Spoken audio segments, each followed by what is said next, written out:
बिस्मिल्लाहिर्रहमानिर्रहीम। मेरा नाम साजिद अली और आप देख रहे हैं education platform YouTube channel.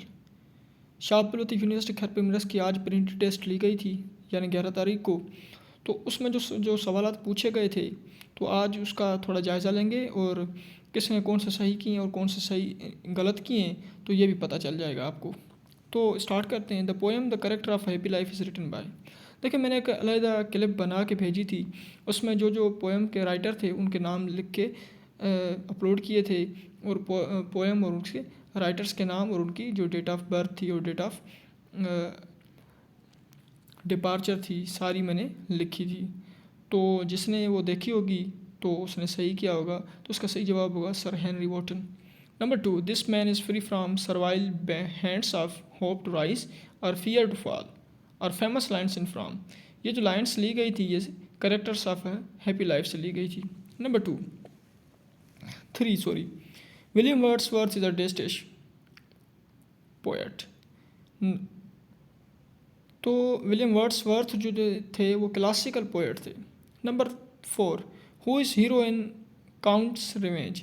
Counts revenge में हीरो कौन है? Option A count of Monte Cristo, number B Albert, number C Edmond Dantes, number D none of this. तो एडमंड डांटिस जो थे वो हीरो होते हैं इसमें। Number 5, man is answerable डेस्टिश guard dash his actions. Option A for to, option B answerable to God upon his actions, number 3 C जो है वो answerable to God for his actions, number D with answerable with God at his actions। तो सही जवाब जो होगा वो man is free to God, sorry, man is answerable to God for his actions। Number 6, she has discussed the matter with her teacher। तो इसकी voice करनी है। देखें, she has discuss the matter with her teacher. She has discussed, तो has discuss हमें ये show कर रहा है कि जो सेंटेंस है ये प्रेजेंट परफेक्ट का है। तो इसी वजह से प्रेजेंट परफेक्ट में हम क्या करते हैं, जब पैसिव करते हैं तो प्रेजेंट परफेक्ट में हैज़ या हैव इस्तेमाल करते हैं, उसके बाद उसमें बिन इस्तेमाल करके थर्ड फॉर्म वही रखते हैं। The matter has been discussed with her teacher by her. तो सही जवाब ये होगा और एमसीक्यूज में ऑप्शन डी होगा। Number 7, I have been staying dash 3 days। देखिए, पीरियड ऑफ टाइम और पॉइंट ऑफ टाइम में आपको बस याद रखना है, जब बात करें पीरियड ऑफ टाइम की तो आपने फार इस्तेमाल करना है, जब बात करें पॉइंट ऑफ टाइम की तो आपको सिंस इस्तेमाल करना है। जैसे यहाँ बात कर रहा है बीन स्टेइंग डेस्टेज 3 days, तो यहाँ बात कर रहा है कि 3 days जो है ये पीरियड ऑफ टाइम है, तो इसी वजह से फार आपको इस्तेमाल करना है।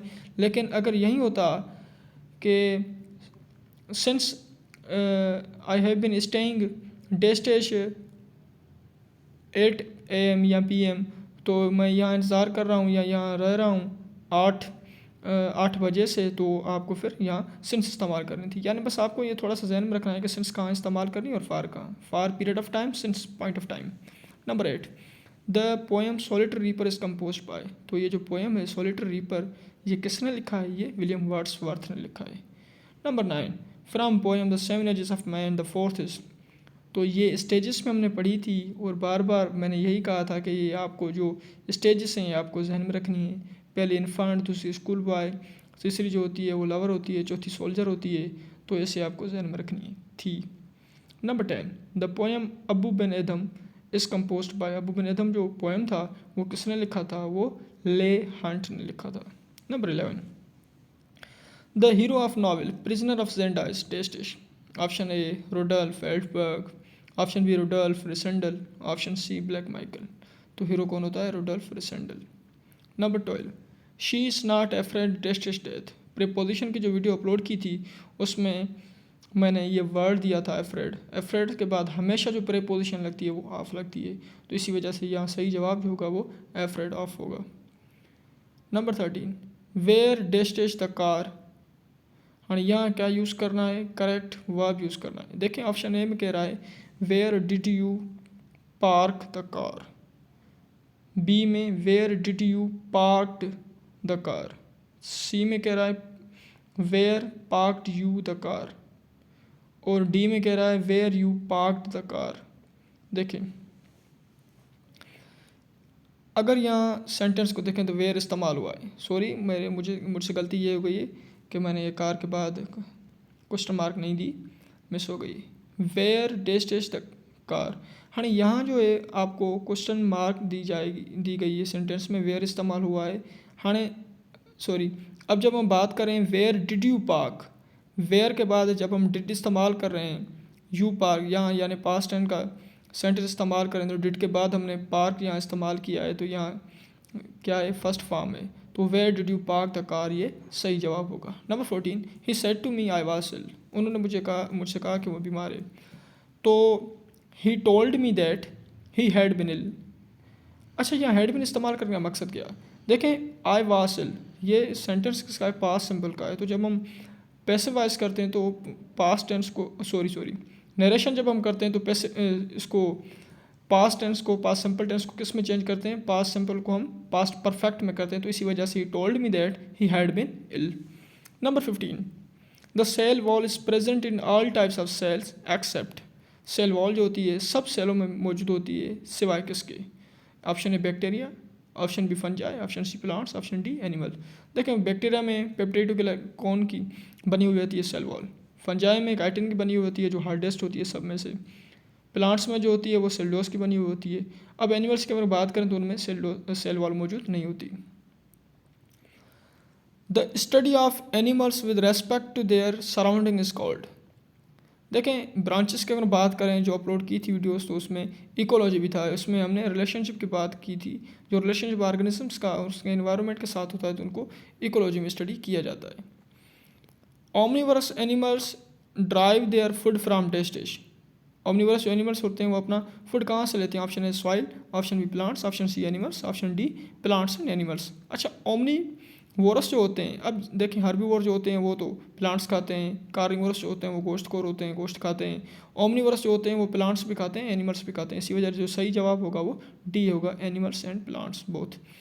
Number 19, which is largest gland in human body, human body का लार्जेस्ट ग्लैंड कौन सा है? Option A thyroid, option B pancreas, option C liver, option D none of this. तो लार्जेस्ट ग्लैंड बॉडी की अगर बात करें तो वो लिवर है। Number 20, mitosis divided into, option A karyokinesis, option B cytokinesis, option D C interface, option D both A and B. Karyokinesis में division of nucleus होती है, साइटोकाइनेसिस में डिवीजन ऑफ साइटोप्लाज्म होती है, इंटरफेस जो होता है वो नॉन डिवाइडिंग फेज होता है।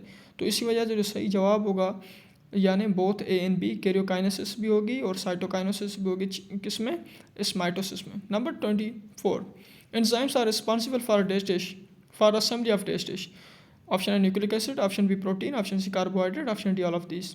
तो असेंबली जब होती है प्रोटीन्स की, उसमें क्या होता है कि अमीनो एसिड्स जो होते हैं वो असेंबल किए जाते हैं, बनाए जाते हैं। तो ये एंजाइम्स जो होते हैं रिस्पॉन्सिबल होते हैं यहाँ, तो इसी वजह से प्रोटीन सही ऑप्शन है। Number 25, the value of Boltzmann constant is, Boltzmann constant का जो वैल्यू है वो 1.38 इंटू 10⁻90 -23 जूल पर केल्विन है। सही जवाब ए होगा। Number 23, subtract 5x² minus 9x minus 10 from x² plus 10x minus 25। तो सही जवाब जो होगा वो 3x² प्लस 19x माइनस 15 होगा, ऑप्शन बी।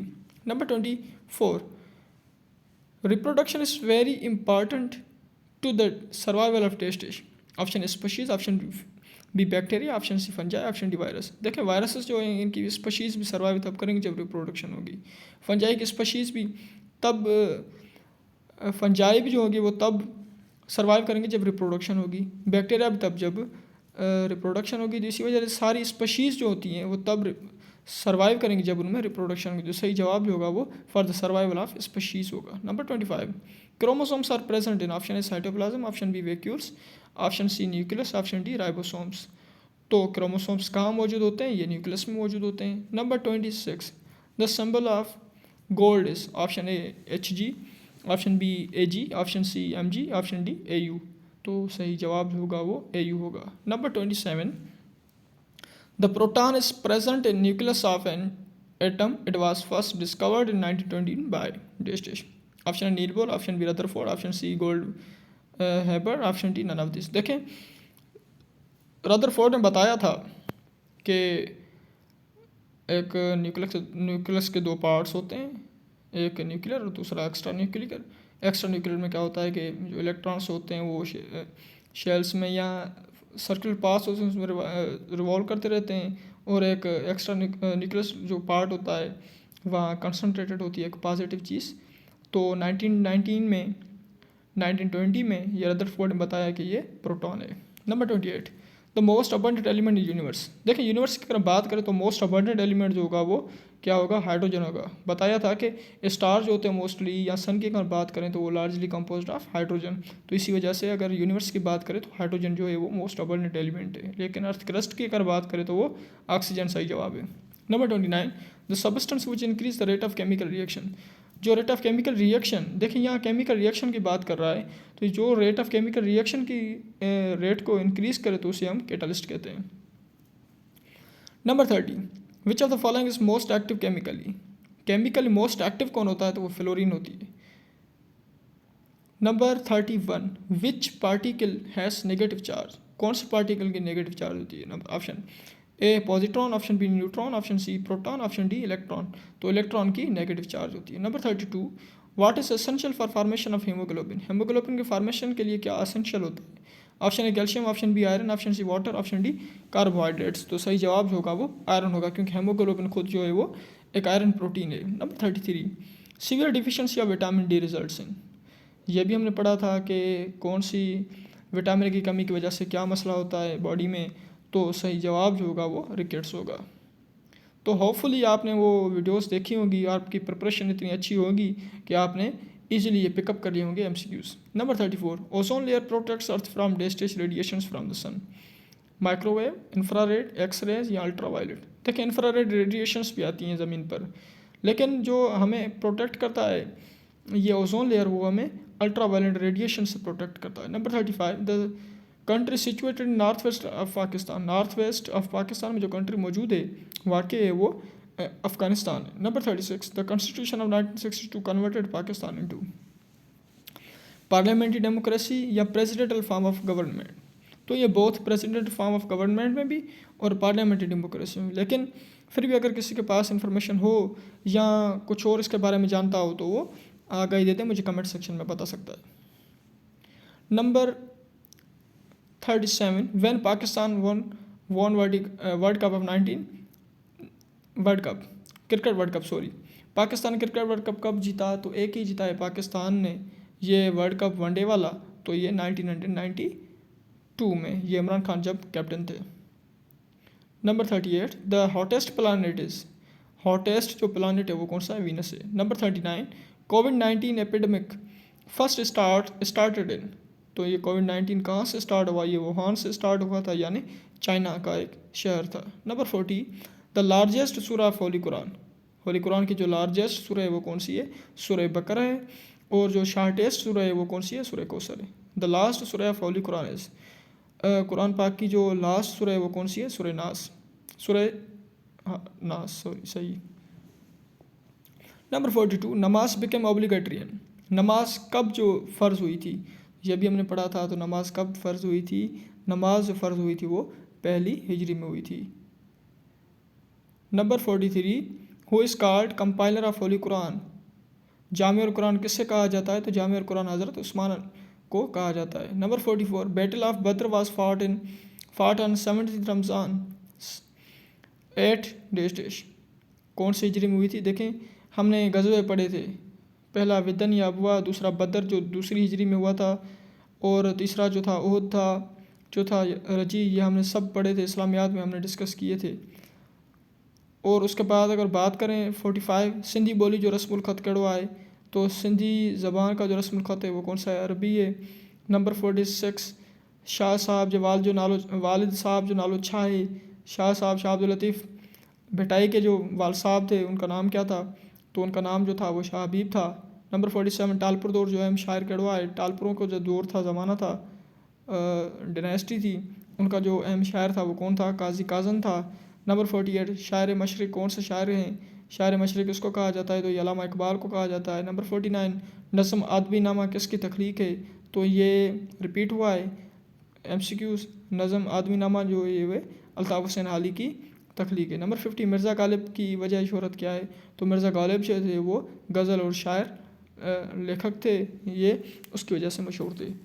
देखें ये जो MCQs हमने डिस्कस किए हो भी सकता है कि कहीं कहीं किस जगह पे मुझसे गलती हो गई हो भी जाती है, इंसान है, तो इसी वजह से अगर आप समझें कि किसी जगह पे मुझसे गलती हुई है तो आप मुझे ये रिवाइज़ करवा सकते हैं या मुझे कमेंट सेक्शन में बता सकते हैं कि इस वजह से इस MCQs में आपने गलती की है, तो आप इसको करेक्ट कर लें। तो होपफुली आपने टेस्ट सही किया होगा और पर उम्मीद है कि आपने इंशाल्लाह पास मार्क्स जो थी वो उठाई होंगी और किसी ने तो अच्छी मार्क्स भी उठाई होंगी। Best of luck for your bright future. मेहनत करते रहें, आगे बढ़ते रहें।